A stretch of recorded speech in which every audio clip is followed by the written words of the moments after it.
یہ اپنے بچوں کے لیے حدیث پاک میں نا گھر میں اپنے آل اولاد پر جیسے فراخی کرے، یہ دسترخوان میں عمدہ رکھ دے، اور بھی ان پر پھل فروٹ کھلائیں، اچھی اچھی چیزیں ان کو کھلائیں، سارا سال انشاءاللہ برکت رہے گی۔ فرمان مصطفیٰ صلی اللہ تعالی علیہ وآلہ وسلم، جو 10ویں محرم اپنے بچوں کے خرچ میں فراخی کرے گا، اضافہ کرے گا، بڑھائے گا اس کو، تو اللہ پاک سارا سال اس کو فراخی دے گا۔ اب اگر باہر بھی اگر لوگوں کو کھلاتے ہیں تو منع تو نہیں ہے، ظاہر ہے یہ بھی ثواب کا کام ہے۔ اس کھلانے پلانے میں یہ دھیان رکھنا ہے کہ لوگ پھر کھلاتے پلاتے ان کو ہے جو یا تو ڈھول باجے بجا رہے ہوتے ہیں یا جو ان کا تماشا دیکھنے کے لیے نکلے ہوتے ہیں، ان کو بانٹ رہے ہوتے ہیں، ان کے تو ہاتھ سے لے لینا چاہیے بس چلے تو۔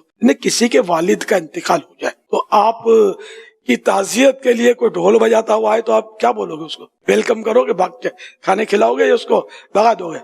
تو اپنے باپ کی برسی پر کوئی ڈھول بجائے تو ہم اس کا ڈھول سمیت اس کو توڑ پھوڑ ڈالیں؟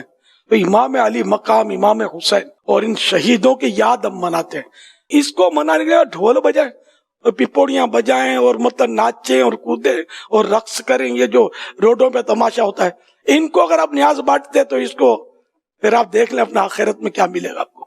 اب اپنے محلے میں جہاں یہ فسق و فجور نہیں ہو رہا، یہ گناہوں کے مناظر نہیں ہیں، وہاں بے شک آپ محلے میں اگر کھلاتے ہیں کسی کو، یہ بانٹ دیں۔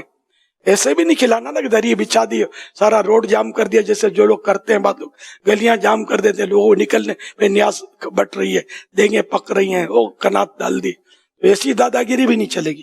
عاجزی، حقوق عامہ تلف نہیں ہونے، انسان بھی نکلے گا، گائے بھی نکلے گی، بکرا بھی نکلے گا، کسی کو آپ نے روکنا نہیں ہے۔ بانٹنے میں بھی بعض اوقات بڑی بد نظمیاں ہوتی ہیں، ویسے غذا کا احترام ہے، کھانے پینے کی چیزوں کا، نیاز کا تو اس سے زیادہ احترام ہے۔ ایک نسبت ہو گئی امام پاک سے یا کسی بھی بزرگ سے، غوث پاک کی نیاز ہے، بے شک غریب نواز کی نیاز ہے، کسی کی بھی نیاز ہو تو اس کا احترام بڑھ جاتا ہے۔ اللہ کرے دل میں اتر جائے میری بات۔